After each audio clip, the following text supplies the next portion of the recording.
Back,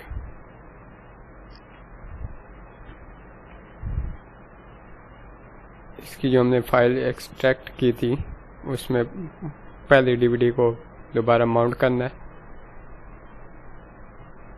फिर DVD 2 को mount करना है, फिर माई कंप्यूटर में आ जाना है, रिफ्रेश करें, इसमें क्रैक, इसे कॉपी करें, कॉपी करने के बाद हमने इसे फाइल लोकेशन में जाके सिंपली पेस्ट करना है, कॉपी एंड रिप्लेस पे क्लिक करें। आप गेम चला के देखें।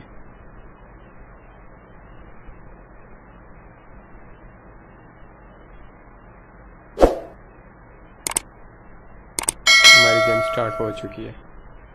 Thanks for watching.